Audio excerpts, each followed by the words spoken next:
I was 12 when I first saw the basement. My pastor called it the preparation room. The walls were covered in names, hundreds of them, scratched into the concrete, some in pencil, some in what looked like dried blood. My name was already there, written in my mother's handwriting. She'd put it there 3 years before I was born. And next to it was a date, January 1st of this year, the year I was supposed to be harvested. This is the story of how my church didn't worship God. They worshipped something else.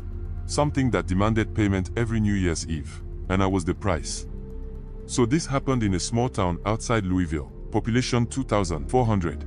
One main street, one school, one church, the New Covenant Assembly.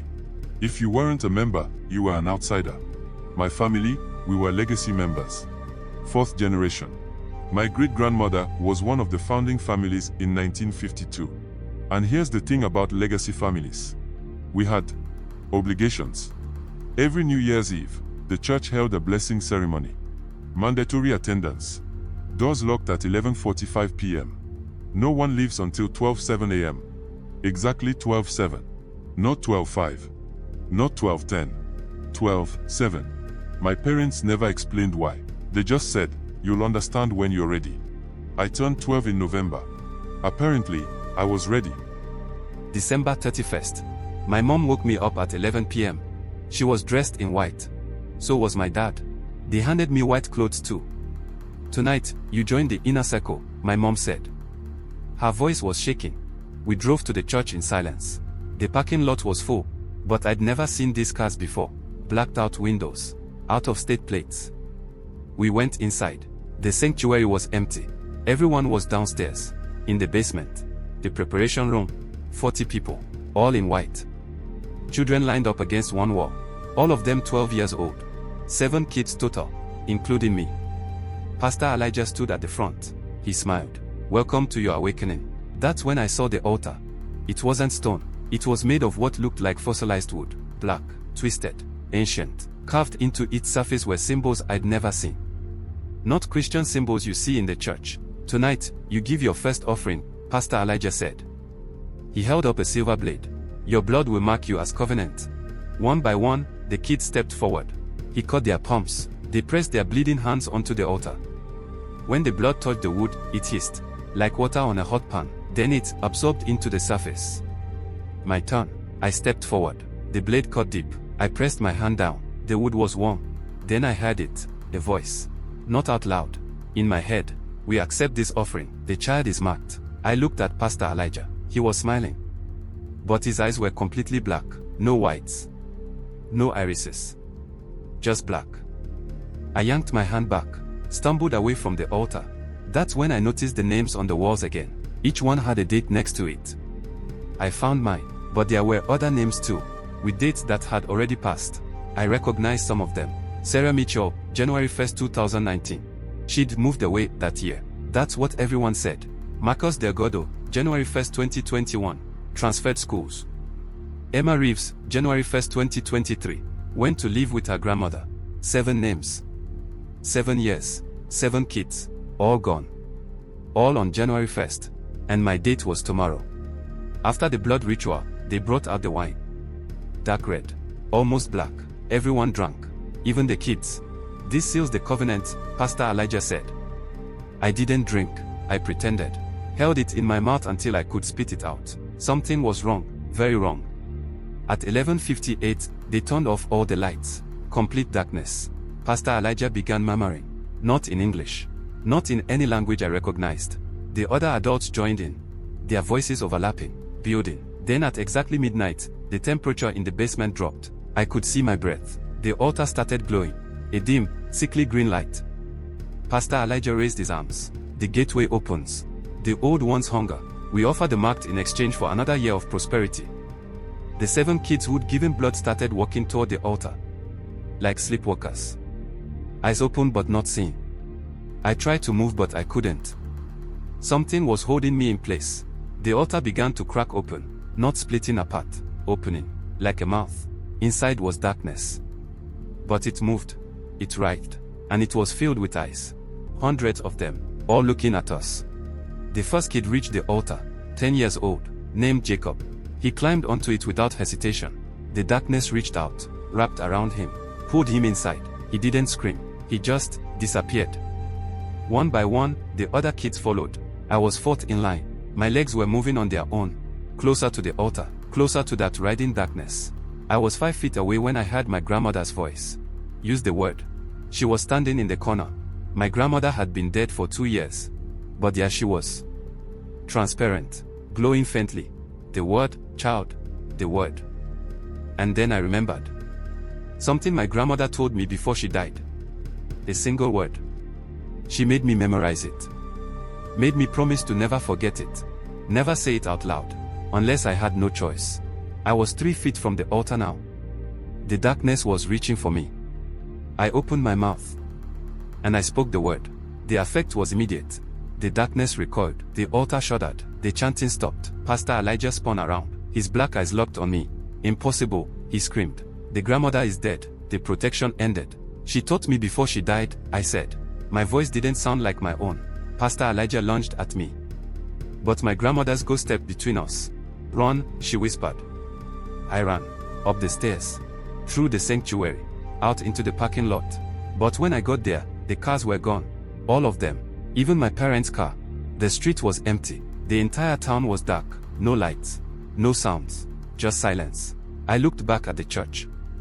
Every window was glowing that same sickly green. And I could hear them inside, still chanting. But now they were chanting my name. I ran home. 3 blocks. The whole way, I felt like something was following me. I could hear footsteps. But every time I looked back, nothing was there. I burst through my front door. The house was dark. Mom. Dad. No answer. I turned on the lights. The living room looked normal. But something felt off. I went upstairs to my room. On my bed was a photo album. I'd never seen it before. Leather-bound. Ancient looking. I opened it. The first page was a newspaper clipping from 1952. Local church founded on site of indigenous burial ground. The article talked about how New Covenant Assembly was built. How they'd unearthed something during construction. A stone structure. Pre-Columbian. Covered in symbols. The town council voted to keep it. Historical significance, they said. But there was a handwritten note in the margin. They woke something. It demanded payment. 7 families agreed. Their bloodlines would provide the marked 1 child every 7 years. In exchange for wealth, health, and power. 7 founding families. Mine was one of them. I flipped through the album. More newspaper clippings. More missing children. Going back 70 years. Every 7 years, on January 1st, a child disappeared. Always from one of the founding families. Always 12 years old. Always on their first New Year's Eve ceremony. But here's what shocked me the most. There were photos, Polaroids, of the children. After they weren't dead, they were changed, twisted, merged with that darkness. Still conscious, still aware, trapped, forever, feeding whatever was under that church. The last photo was dated 2023. Emma Reeves. Her face was stretched, elongated. Her mouth open in a silent scream. Her body fused with riding shadows. But her eyes were still human, still terrified, still begging for help. I heard the front door open, footsteps on the stairs. My parents. But their voices sounded wrong. Hollow. Echoing. Sweetheart, come out. It's time to finish the ceremony. I locked my bedroom door. You can't run from this, my father said. It's in your blood. In your DNA, you were born for this purpose. Grandma protected me, I shouted. My mother laughed. It wasn't her laugh. It was layered. Multiple voices. Your grandmother only delayed the inevitable. Her protection dies with the dawn. And you'll be back at that altar whether you want to or not. The doorknob started turning. I hadn't unlocked it. It was turning on its own. The door swung open. My parents stood there. But their eyes were black, just like Pastor Elijah's. And behind them, in the hallway, I could see the others. 40 people in white robes, all with black eyes, all staring at me. The old ones are hungry, they said in unison. And you are the feast. I jumped out of my window. Second floor drop, landed hard, sprained my ankle, didn't care, I ran. Behind me, I heard them coming. Not running, walking. But somehow keeping pace. No matter how fast I ran, they stayed exactly 50 feet behind me. I headed for the highway. Maybe I could flag down a car, get help. But when I reached the town limits, I hit something. An invisible barrier, like running into a wall of solid air. I tried going around it. Same thing, the barrier surrounded the entire town. We were sealed in. I turned around.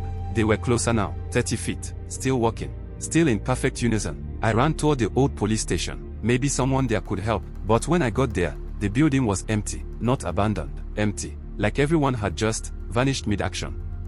Coffee still hot on the desk, computer still running, but no people. I tried calling 911, deadline. I tried my phone, no signal. I pulled up a browser, no internet. The clock on the wall said 12:43 a.m. January 1st. I'd been running for 40 minutes. But it felt like hours. I looked outside. They were surrounding the building. Hundreds of them now. Not just the church members. Everyone. Every single person in town. All with black eyes. All chanting my name. Then the street lights went out. One by one. Darkness spreading. And in that darkness, I saw them. The children. The ones who'd been taken. They were standing among the crowd. Sarah. Marcus. Emma. All the others going back decades. But they weren't human anymore. They were shadows with eyes. Riding masses of darkness wearing the faces of dead children. And they were all looking at me. Beckoning. Join us, they whispered. It doesn't hurt after the first century. Twist 4, the final revelation, 14 to 14:30. That's when I saw it. In the reflection of the police station window. My own face. But my eyes. They were starting to turn. Not fully black yet. But the whites were graying. The word my grandmother taught me hadn't saved me. It had only delayed the process. I was already becoming one of them.